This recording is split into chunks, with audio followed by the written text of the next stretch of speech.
what we're going to do is, one of the good things to do, if you've got something that's side-chained, but there are parts of the track that you don't want side-chaining, which I'm going to demonstrate in a moment, then we need to create 2 layers. So with the loops, duplicate the track, delete the other bits, and delete the first part, because what we're going to do is we're going to keep this part, we're going to keep that natural. So we're going to take off the compressors, and so it goes like this.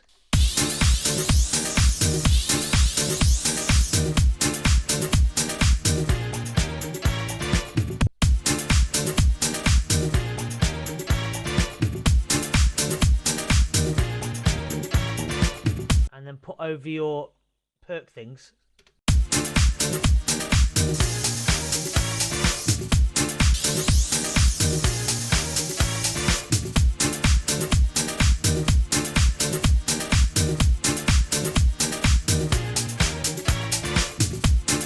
Okay, so you can see where I'm going with that.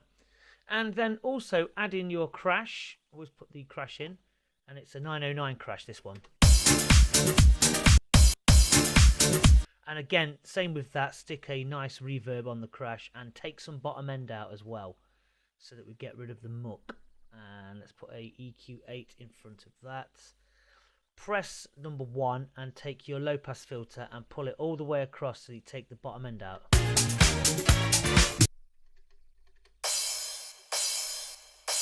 Like so. Okay, so we've got the main elements of what we're going to do here.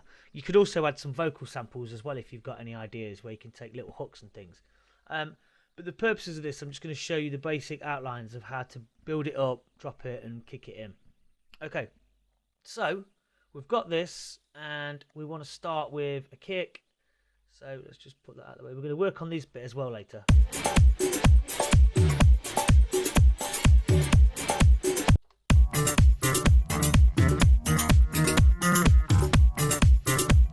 That's a really cool little bass line, that is. I really like that. So,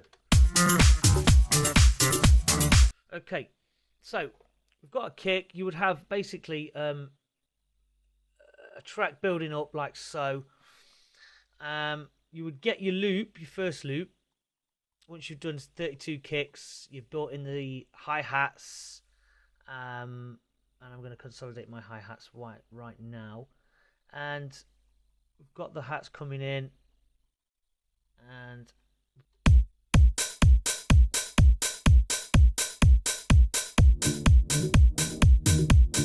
what we'd do is, this is how you would raise the track.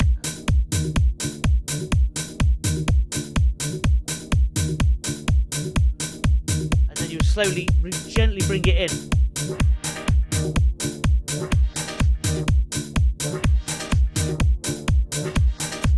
Like that, so you could draw that in. So you can imagine we've got the track building up, and you want to turn your auto filter down, like so. You want to sneak it in.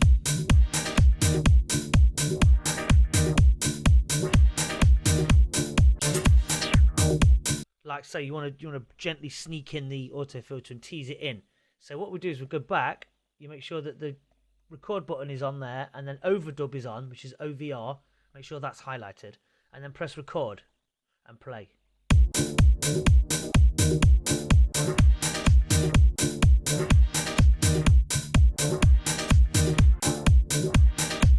Like so, and that would have recorded what we've just done. So let's just check that, and there you go.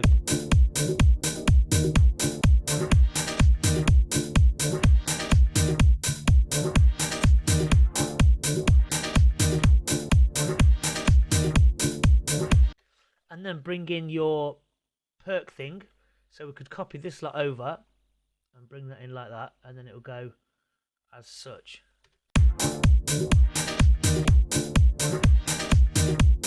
And your sweep effects, put that in.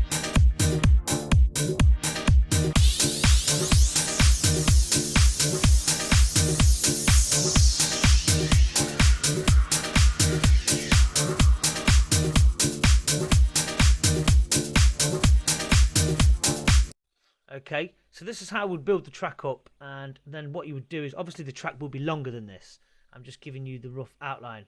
And then you will drop your bass line with the natural loop without a filter on. Right, in order for us to go to the bit where the track's going to drop down, we'll bring a crash in. So let's just get a couple of crashes in. Always have a crash at the start of your track and then on each of your intros of each sound. So for example, we've got the track filter in here. And then what we need to do is we could put another sweep effect in there actually. We want the sample to play, but we want it to sidechain, but we don't want the kick on. So in order to do that, what we need to do is to duplicate the kick channel, and the duplicated one, call it sidechain mute, okay, and mute it so it's not playing. And we have that, we'll have this kick over the bits where we want the sidechain to play, but not with the kick. So it will go like so. So you'll get your sidechain loop, and we can put that onto this channel down here, and make sure that the sidechain mute is underneath each sample, so it marries up with each sample that you want to play the loop on without the kick. And then we'll go to the loops on this, and we will change it to audio sidechain mute, and it will do this. So it will play the loop without the kick, but it will still sidechain.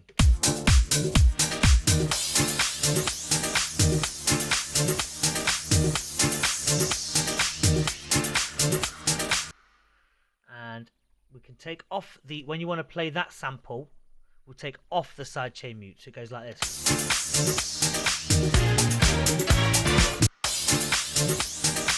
But let's put the hats over as well, because we like those hats.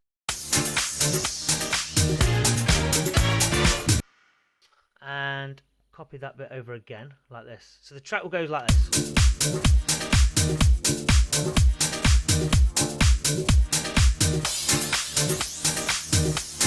Now it would be really good to have a vocal over this part.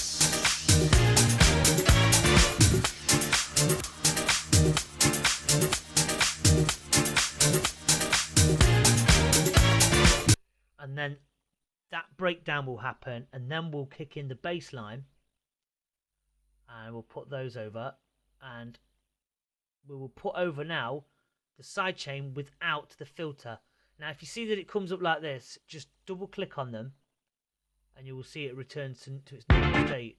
But we need to double click on one like that and raise it up like so, so it's high up, so that it plays the loop properly. And then we'll put the kicks back in, the natural kicks, the ones that you can hear, and all the other beats, and maybe a swoosh effect as well, and your crash, and your bass line's going to come in now on top of this loop. So this is how we would build traditionally a disco house record, and so it will go like this.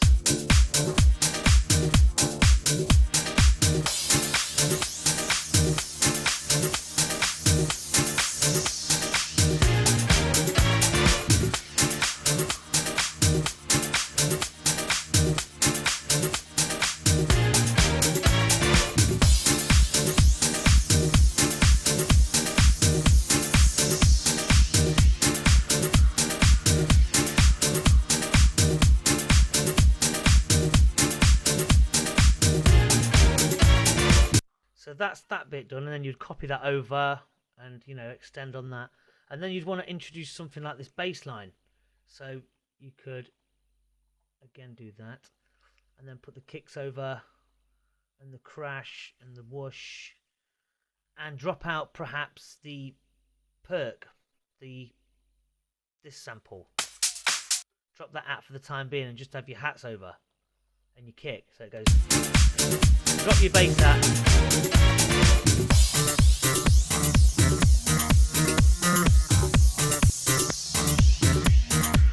Or whatever loop you want to use. I mean, let's try this string loop. This might be better. So go.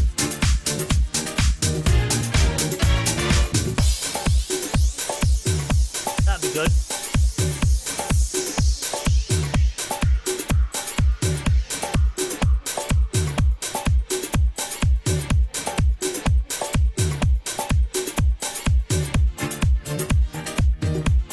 And then put your hi-hats over.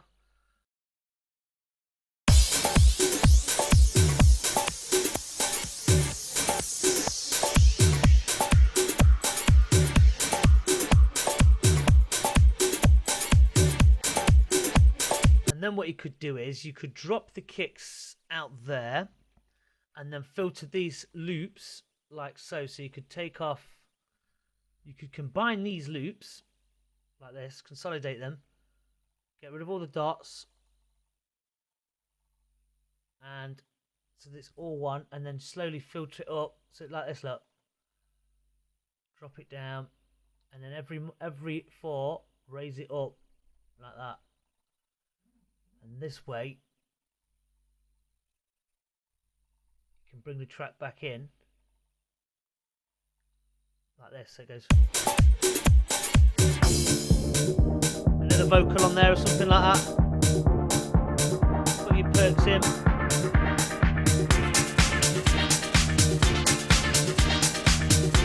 Sample, and then throw it all back in with your bass.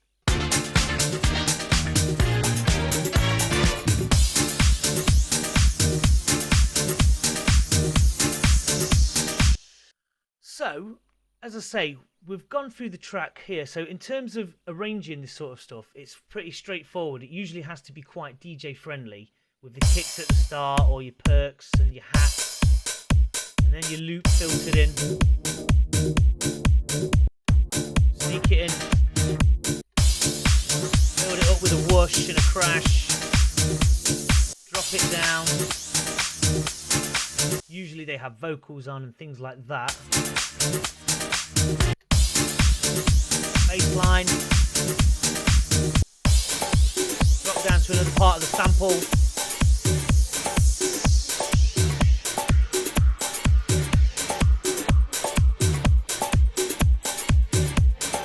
Build it back up. Sometimes what you can do, which is a good thing, you could take this sweep effect, double click on it, reverse it, press rev down here, and then put a natural one in front of that, so it goes like this, look.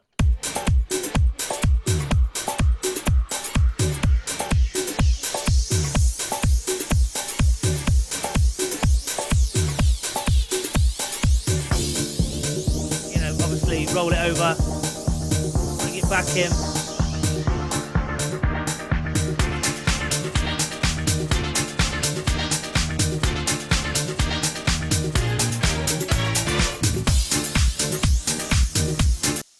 There you go. It might be better that you have the sample unchained here, so perhaps so you could bring in the whole sample in its full entirety there. And then it pumps in.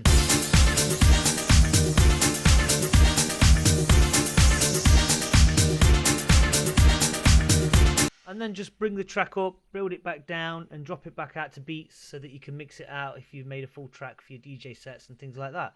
So there's the basics of funky pumping disco house, filtered house, whatever you want to call it. I hope you've taken something from that. Any problems, just email me and I will respond within 24 hours. So thank you very much for watching, and head over to the next tutorial. Much appreciated. Take care. Goodbye.